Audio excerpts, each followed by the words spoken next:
Magandang araw mga kaibigan. Update muna tayo sa ating Brave 14+3 Marines na fund drive. Nakapagpadala na tayo total of 843,000 pesos para sa kanila. At ngayon, panawagan tuloy-tuloy lang ang pagtulong dahil may darating na naman na warrant of arrest sa kanila at nangangailangan sila ng malaking halaga. 1.5 million daw ang kailangan nila para makapagpiyansa. So ito po ang bagong GCash number na pagpadala ninyo. 0999-191-4876. Pangalan Renny Boy o Julian. Ang address niya is Panipuan, City of San Fernando, Pampanga. Pwede na rin kayo magpadala ng pera through Sendwave or Palawan Express or Cebuana. Pag-usapan natin ngayon, bigyan ng reaksyon itong article published sa Daily Tribune. Payag ito ni dating NEDA Chief Professor Winnie Monsod. Binanatan niya ang mag-amang Marcos. Sabi niya, yung korupsyon ng Marcos Sr. ay halos parehas lang itong korupsyon ng Marcos Jr. Sabi niya, we have leaders who steal from us. Former National Economic and Development Authority Chief Solita Monsod accused government leaders of treating public funds as their own, warning that corruption has reached world-class magnitudes. Grabe. And is now dragging down the country's economic growth. Sabi niya, we have leaders that steal from us rather than help us go forward. During the Daily Tribune's Straight Talk on Wednesday, Monson said the national budget, which is supposed to finance the country's development goals, has been badly abused, with a significant portion diverted to projects benefiting contractors and politicians. Obviously, the budget, which is supposed to be the vehicle for development financing, has been totally abused, sabi niya. Ano pa?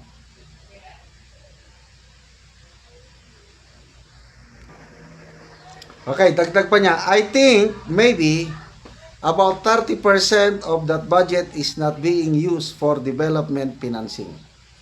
No, parehas ito sa sinasabi ni na Mayor Magaling noon na halos 30 to 40% sa flood control fund ay napupunta sa kickback. Parehas sila ng It is being used for financing contractors and senators and congressmen. Monsod said the misuse of public funds has turned the government budget into a business opportunity for some lawmakers. So, sabi niya, the Philippine government budget has become a business proposition on the part of some of our congressmen and senators. She also linked corruption to the country's weak economic performance, rejecting claims that the flood control scandal itself was responsible for the slowdown. Sabi niya, it was not the flood control problem, it was the corruption that is loaded.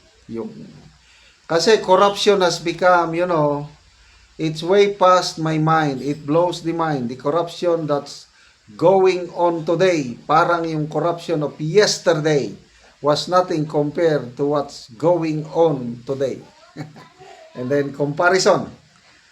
The amount of corruption of this president under this president's administration is less only than the amount of corruption during his father's time. No kidding, sabi niya, you can see that there are data, international data on the amount of corruption. She also questioned Marcos Jr.'s assertion that his family has no ill-gotten wealth, citing international estimates that Marcos Sr. amassed billions of dollars during his rule. Sabi niya, internationally, President Marcos was alleged to have gotten at least 10 billion in ill-gotten wealth. So where did they get all that money if it is not ill-gotten wealth? So salamat Professor Winnie Monsod for speaking up. Malala ko nung EDSA anniversary this year, February, nagsalita siya. Ang pinakamalalang korupsyon, sabi niya, nangyari panahon ng Marcos Sr. at Marcos Jr. So ito, may tuturing mo itong si Professor Winnie Monsod na dilawan. But okay lang na dilawan. Katulad ni na Attorney Rowena Guanzon, dilawan. Congressman Edgar Erese, dilawan. But at least nagsasalita sila laban sa korupsyon ng administrasyong ito. Yung mga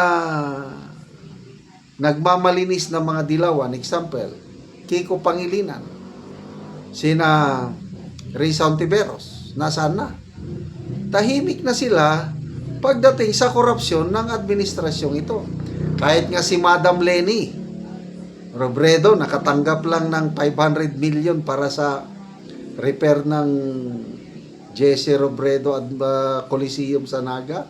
Tumahimik na. Tapos sinasabi niya na mas mabuti daw ang administrasyong Marcos Jr. kumpara sa Duterte. But sige lang. Grabe, kawawa talaga ang taong bayan dahil lugmok na lugmok ang ating ekonomiya. Ang peso to dollar rate halos aabot na ng 62 pesos per dollar. So, foreign direct investment, bagsak na bagsak. Yung foreign tourist arrivals, ganon din, bagsak na bagsak. Lahat, bumabagsak. Ang tumataas lang, presyo ng bibilhin. Salamat mga kaibigan sa inyong pagsubaybay sa channel nito. Nakakatulong kayo ng malaki sa tribong Talandig ng Bukidnon dahil ang sweldo natin sa channel na ito is pantulong sa tribo na namimigay tayo ng libreng yero at pako para makapagpatayo sila ng mas maayos na tirahan. Panoorin nyo ang video na ito. Ako diri sa balay ni Marivic Laki nga taga Barangay Tikalaan Purok 3 San Alahay, Talakag Bukidnon. So mo na ni siya ang natabangan og hero kay ang iyang atok mga buslot na.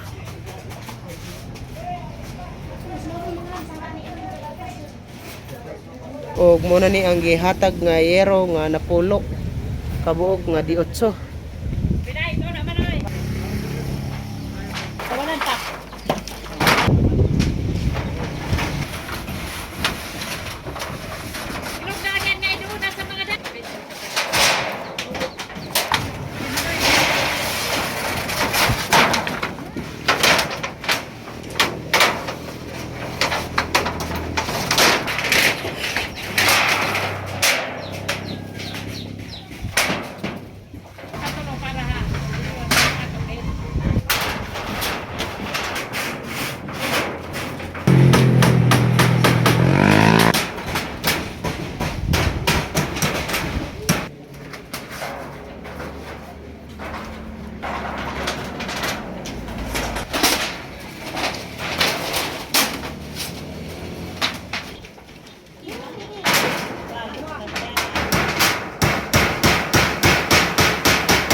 O karon humanagit sa pag-atop ang ginatabang nga yero.